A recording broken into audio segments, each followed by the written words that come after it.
मती सुसमाचार ओकर आखिरी अध्याय का मनल। मती सुसमाचार का 28वां अध्याय में 20 वचन लिखल गल बाटे। 20 वचन में लिखल गल प्रमुख बात जन बा, पहले का 7 वचन स्वर्गदूतन का यीशु मसीह के पुनरुत्थान के बारे में गवाही दी, और 8 से 10 वचन के बीच में स्त्री लोगन के पुनरुत्थान के बारे में गवाही दी। 11वां वचन में सैनिक यीशु के पहरुए के बारे में। ओकरे बाद में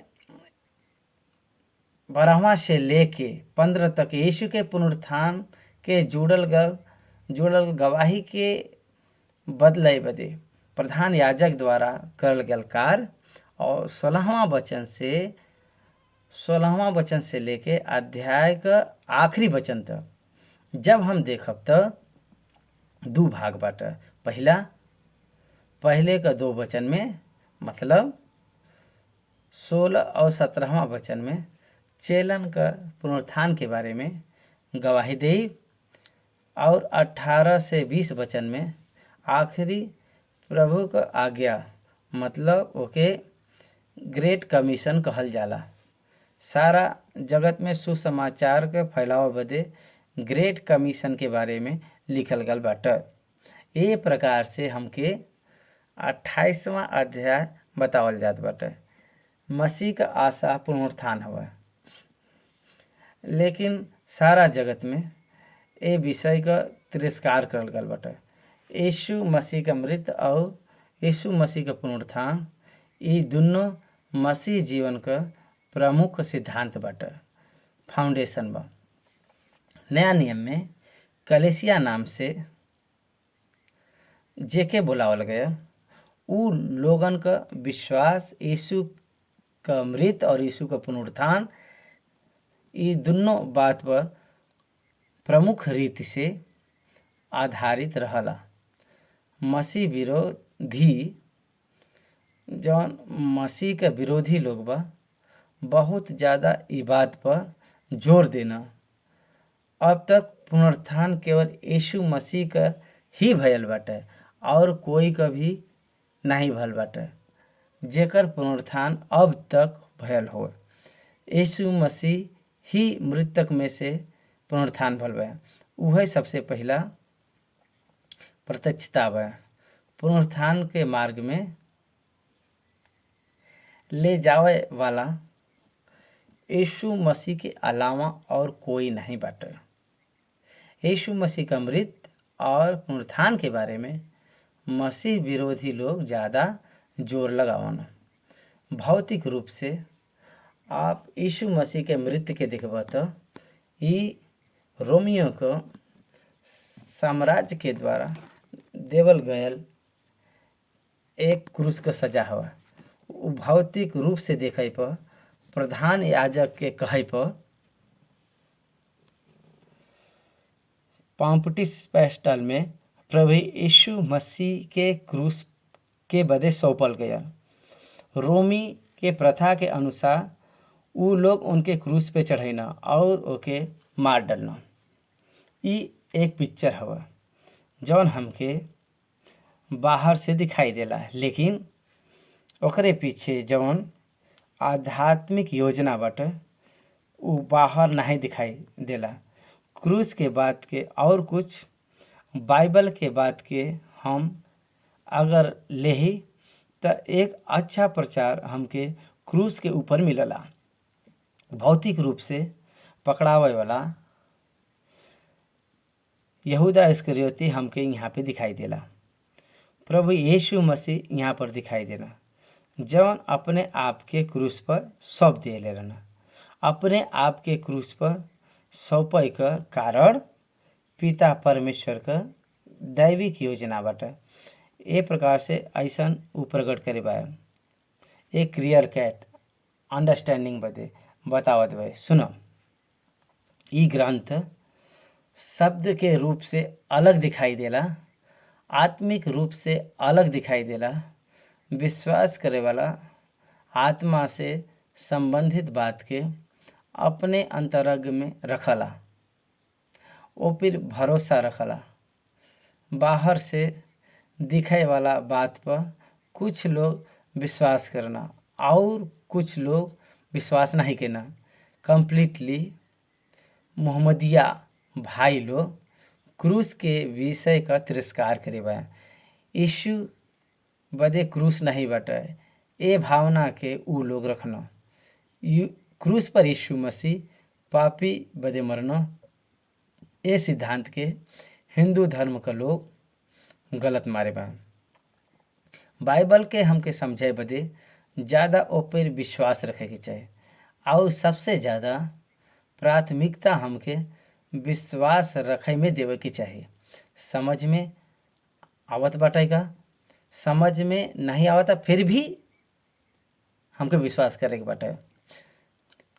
समझ में आवे के बाद विश्वास न रखे के चाहिए, समझ में न आवे तब पर भी विश्वास रखे के चाहिए। जेकर सबूत बाटे ओ पर विश्वास न रखे के चाहिए, जेकर सबूत नहीं बा ओ पर विश्वास रखे के चाहिए। सबूत है तो हर एक कोई विश्वास कैली, अगर सबूत नहीं बाटे तो तब पर भी हमके विश्वास करे के बाटे। एकरे बारे में मसीह लोग पर बहुत बार वार करल गया। एकरे द्वारा मसीह का सिद्धांत स्थिर रहला। ये के हमके आवश्यक हो के सीखे के चाहिए। कोई भी कितना भी हमसे अग्रीमेंट करे लेकिन विश्वास ही अंतिम बात बाटे। प्रभु यीशु मृत में से जी उठल बा, लेकिन जब हम इतिहास में देखब तो इससे पहले कोई मृत में से जी उठल बाटेगा। उनके आगमन में मसीह में जे मृत के पाए बाटे वो पहले जी उठे हैं। इसके आगमन के बाद सब कुछ समाप्त हुई। यही बदे उद्धार का योजना मसीह लोगन बदे परमेश्वर रखे बयान उ अनुग्रह के समय में पूरा होला। अनुग्रह का समय पूरा होए के बाद प्रयोजन नहीं रहला। विश्वास करब ई कही के अगर कोई आई तो ओकर कोई प्रयोजन न रही।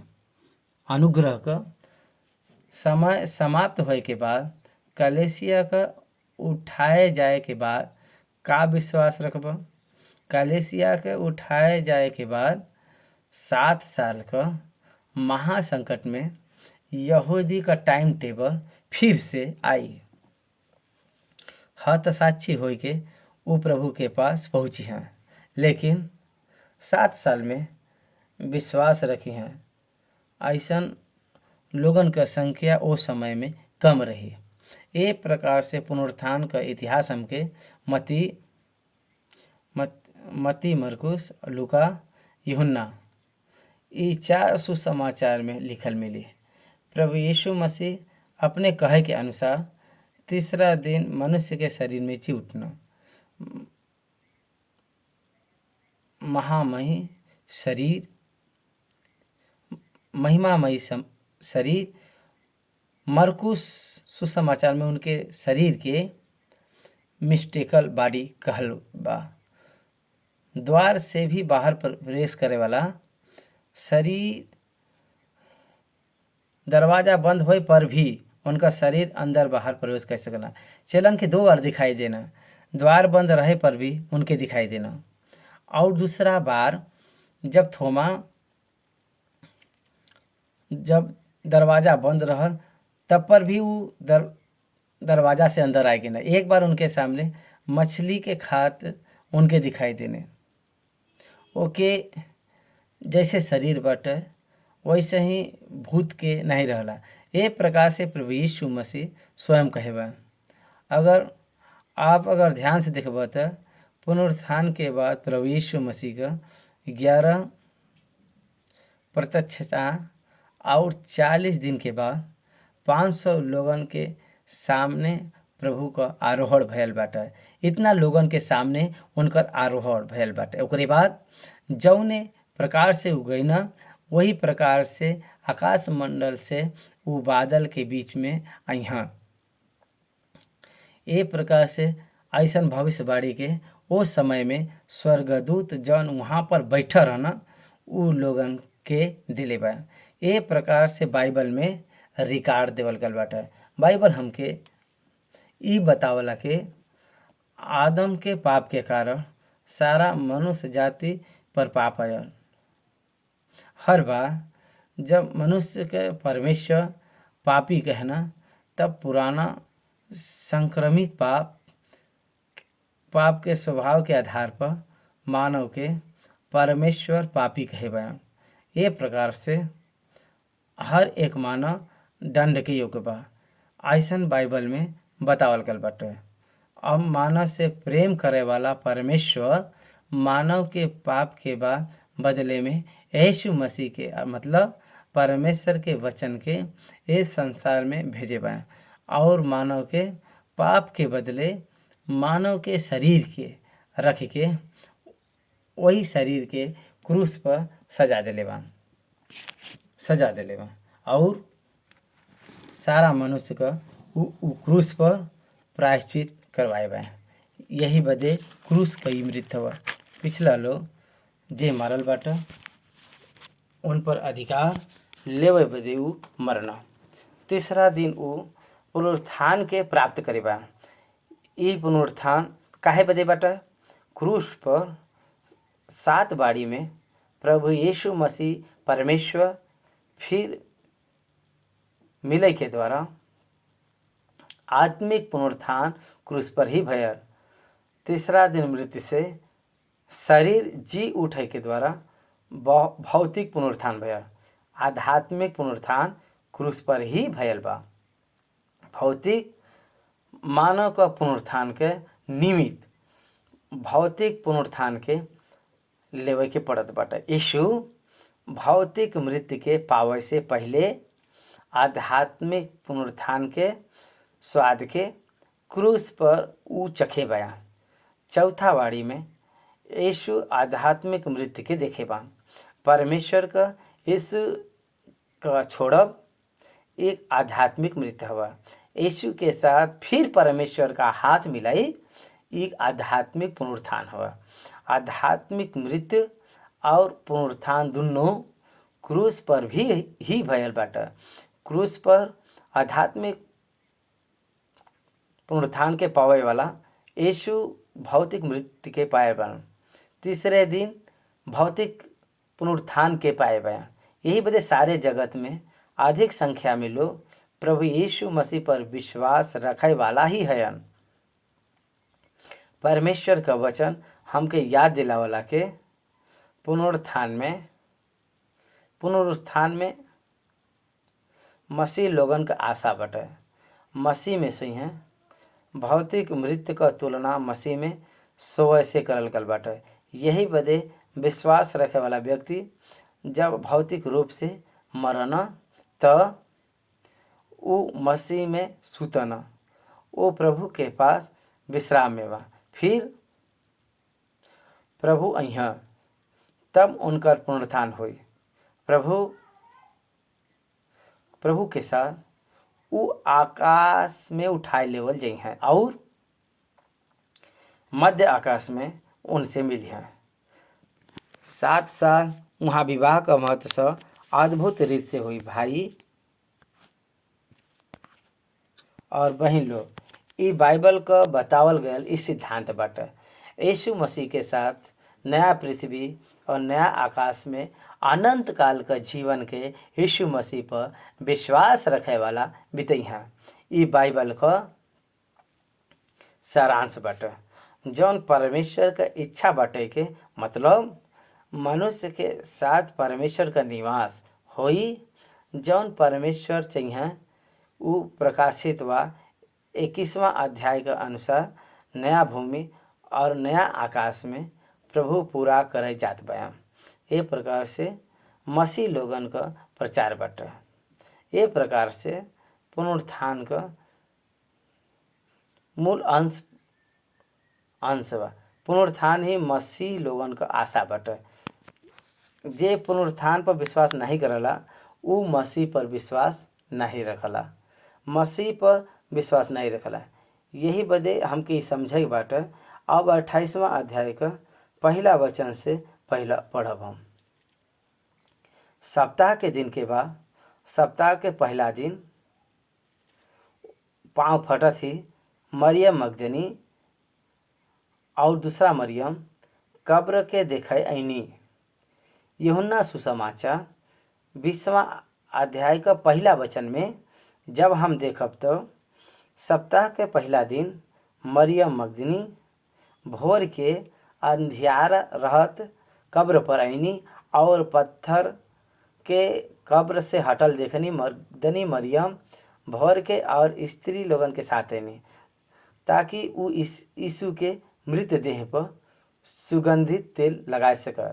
यहूदी के प्रथा बाटे कि जे कोई व्यक्ति मर जाए वो ओके मरे के तीसरा दिन बाद जाए के ओकर मरा शरीर पर सुगंध लगाई। ई ओ समय का यहूदा कल्चर बाटे। ओ प्रकार से जब वो सब लोग ऐसा करे गए ना, तब वो लोग वहाँ पर एक दृश्य के देखना और देखा एक बड़ा भूकंप भयल। काहे बदे प्रभु का एक दूत स्वर्ग से उतरल और पास आए के वो पत्थर के लुढ़का दिले और ऊपर बैठ गया। ओकर रूप बिजली का और ओकर कपड़ा पाले का समान उज्जवल रहल और ओकरे भय से पहरुआ काप उठना अमृतक के समान हो गई ना। उ सब स्वर्गदूत स्त्री से कहना, मदद हम जानत बाई कि तू यीशु के जे क्रूस पे चढ़ावल गल बयान ढूंढत बाऊ। ऊ यहाँ नहीं बयान, लेकिन वो अपने वचन के अनुसार जी उठल बयान। जा अब ये स्थान देखा जहाँ प्रभु पड़ा रहना और शीघ्र जाए के उनके चलन से कह के वो मृतक में से जी उठल बयान और ऊ तह से पहले गलील में जादवान और वहाँ तू उनकर दर्शन पैबा। देख हम तो से कहत बाई प्रभु यीशु मसीह उनके चलन के पहले ही बताए रहना के हम गलील में मिलब। ये बात के यहाँ पर स्वर्गदूत बतावत बयान। हम जानत बाई के तू यीशु के ढूंढत बाऊ। वो यहाँ नहीं बयान, लेकिन वो अपने वचन के अनुसार वो जी उठल बयान।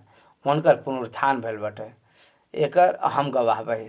वो बहुत मजबूत पत्थर बाटे।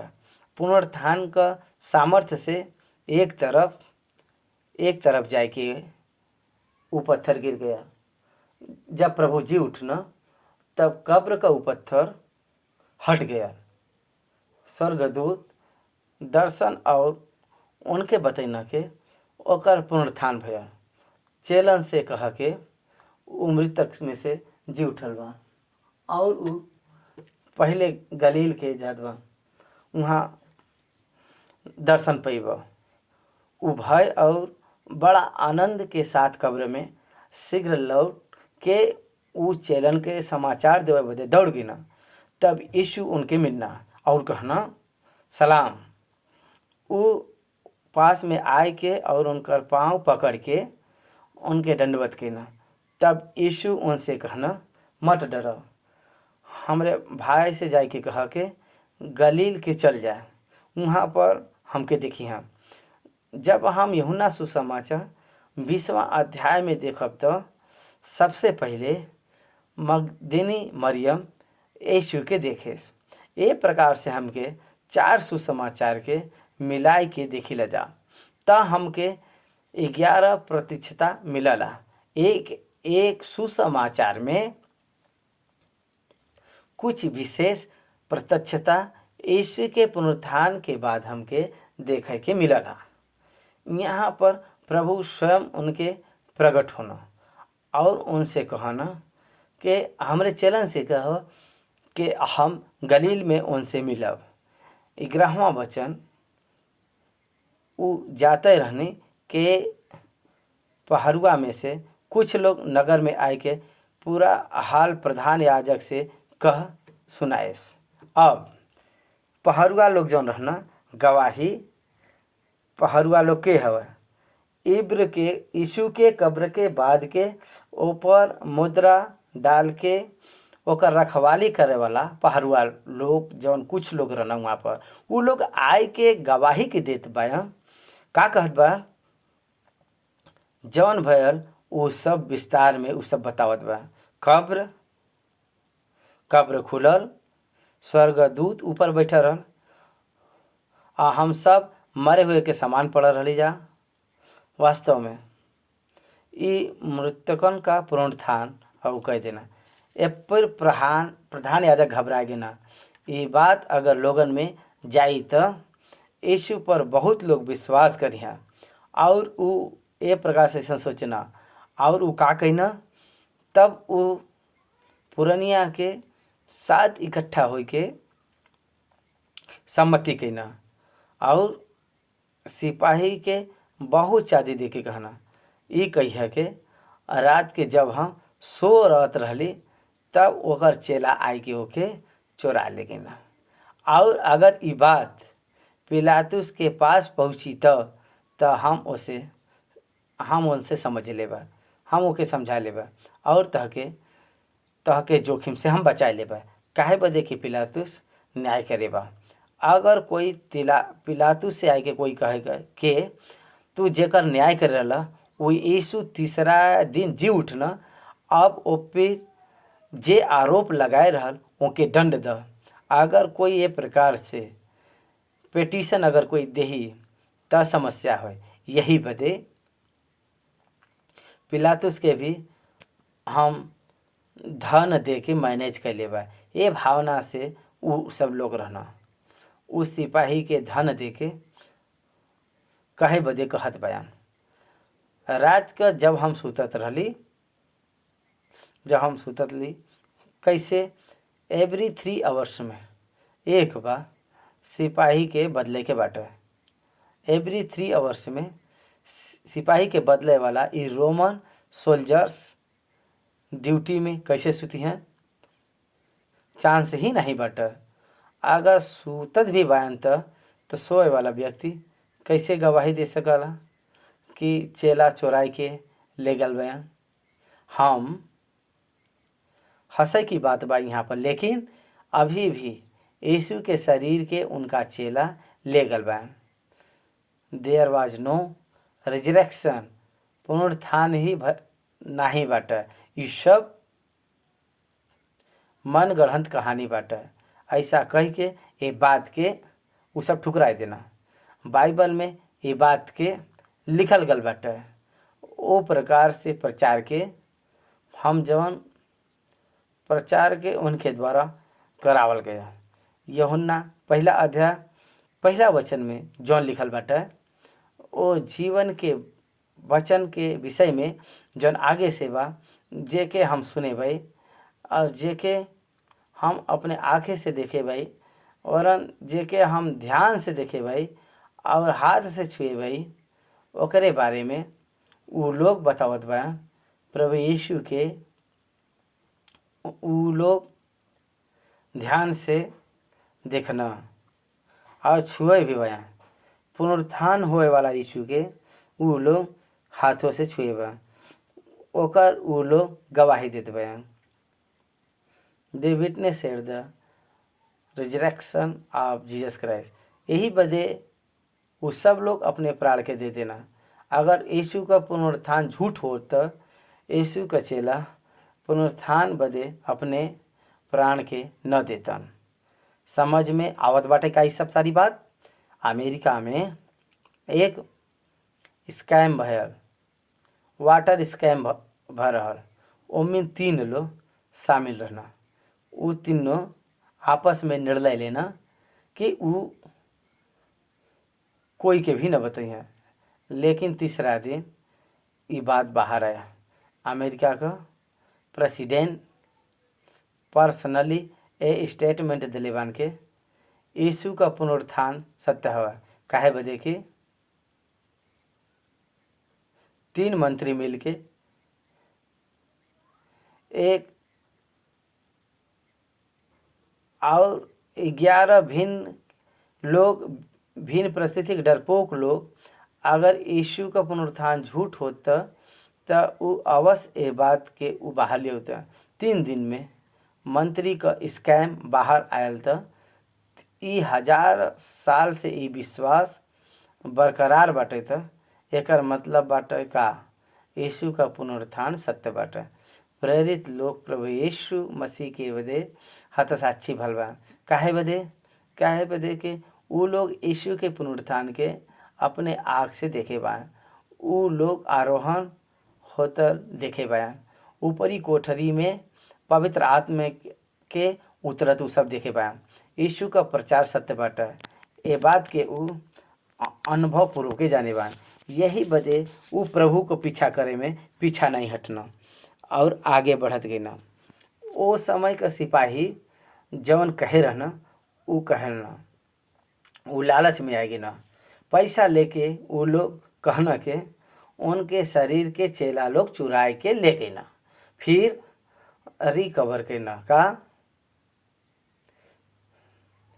चेला ले गई ना। ओकरे बाद यरूशलेम में ही रहना उसे उ वहाँ पर सुसमाचार का प्रचार करत ना। फिर उनके पकड़ के बॉडी के रिकवर करना का नहीं। यही बदे सुसमाचार सत्य बाटे और पुनरुत्थान भी सत्य बाटे। यहाँ पर हमके मालूम पड़त बाटे, हमके देखे के मिलला लोग इनके ऐसन काहे पर उ लोग रुपया लेके जैसा सिखावल करना उ सब वैसे ही कहना। ये बात आज तक यहूदी में प्रचलित बाटे।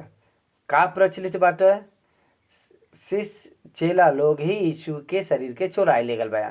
अब 16वां वचन से दिखाई पर 11 चेला गलील में वो पहाड़ पर गई ना जेके यीशु उनके बताए रहना।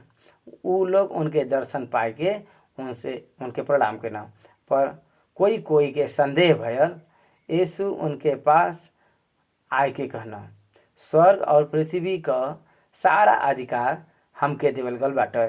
यही बदे तू जाए के सब जाति के लोगन का चेला बनावा और उनके पिता और पुत्र और पवित्र आत्मा के नाम से बपतिस्मा दा। पानी का बपतिस्मा नहीं, पिता पुत्र पवित्र आत्मा के नाम से नाम लिख नहीं, नाम से स्पिरिट बपतिज्म। मन फेरा का विषय, उद्धार का विषय, आत्मा से संबंधित बपतिस्मा सुने के द्वारा, विश्वास रखे के द्वारा अंतर अंग में होए वाला बपतिस्मा हवा। ये प्रकार से पानी का बपतिस्मा खतना के समान बाहरी चिन्ह बाटे। सही बपतिस्मा आत्मा के द्वारा अंतर अंग में होए वाला बदलाव बाटे। जौन सुसमाचार पे विश्वास रखला उनके अंतर अंग में पवित्र आत्मा परमेश्वर अपने आत्मा के द्वारा बपतिस्मा देना। ऐसा होए बदे सुसमाचार का प्रचार करे बदे कहत बयान ये के ग्रेट कमीशन कहल जात ला। सारा जगत में जाए बाटे, सारा जगत के सुसमाचार सुनावे बाटे। वो बदली है कि नहीं, ये उनके जीवन में, वो उनके जीवन में परमेश्वर उनके जीवन में क्या योजना बनाए उनके ऊपर आधारित। परमेश्वर सबके बचावे बदे ई योजना के बनाए बयान। ये प्रकार से प्रभु कहत बयान, अगर तू प्रतीत करब तब विश्वास करे वाला बदे सब कुछ संभव होए।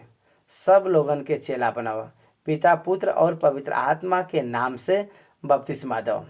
हम तहसे जौन बात काहे बदे कहे भाई, तू उनके वही भी काहे बदे कर।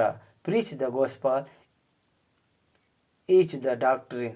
हर रविवार के कलेसिया में काहे बदे इकट्ठा होना? सिद्धांत के सीखे बदे इकट्ठा होना। सिद्धांत के सीखे के बाटे, सिद्धांत के पढ़े के बाटे और ओकर अनुसरण करे के बाटे। ये व्यक्ति के मजबूत विश्वासी बनावे के बाटे। तो केवल सुसमाचार के द्वारा ही उद्धार के ही पाइप काफ़ी नहीं बाटे। उद्धार बदे सुसमाचार ही काफ़ी नहीं बाटे। विजय पूर्वक विश्वासी जीवन बितावे के बा और उस सिद्धांत के जरूरी बाटे। यही बदे you must learn doctrine of the Bible. Bible ग्रंथ में बतावल गल जो सिद्धांत बाटे वो सिद्धांत कौने प्रकार से रही, ये सारी बात आपके सीखे के बाटे। और देखा हम जगत के अंत तक सदैव तहारे साथ रही। जगत के अंत तक सदा तोहरे साथम बाई रहूँगा नहीं कहत बा, लेकिन कहत बान बाई, उन जगत के अंत तक तोहरे साथ बाई रहब न, बल्कि बाई कहे बा। सही स्थिति के दर्शन होत बा यहाँ पर। उ कहत बान हम बाई, he is present in church, he is present in he servant. यही बदे इस महान परमेश्वर के हम लोग जाने लगा। मानव के पाप बदे, प्रायश्चित बदे परमेश्वर का वचन देहधारी भयल, सच्चाई और अनुग्रह के साथ ये संसार में आयल। मानव के बदले में वो अपने शरीर के ऊपर मानव के पाप को प्रायश्चित करके मोल मानव के बचावे बदे उद्धार का कार्य उ करे बा। उनके भौतिक मृत्यु के द्वारा उनके भौतिक पुनरुत्थान के देवे बदे उ तैयार के करत बान। ए प्रकार से विश्वास के रखे वाला उद्धार के प्राप्त करी हैं।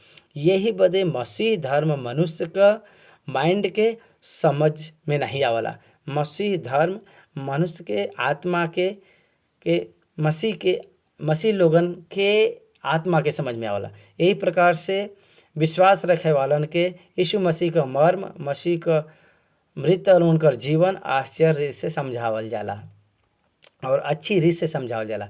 ये सब बात पवित्र आत्मा के द्वारा समझावल जाला।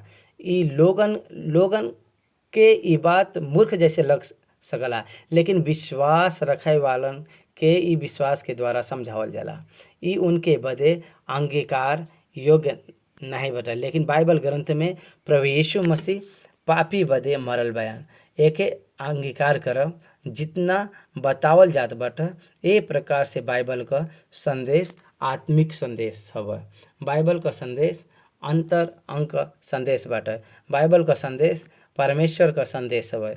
ओके परमेश्वर का लोग ही ओके समझ सकन।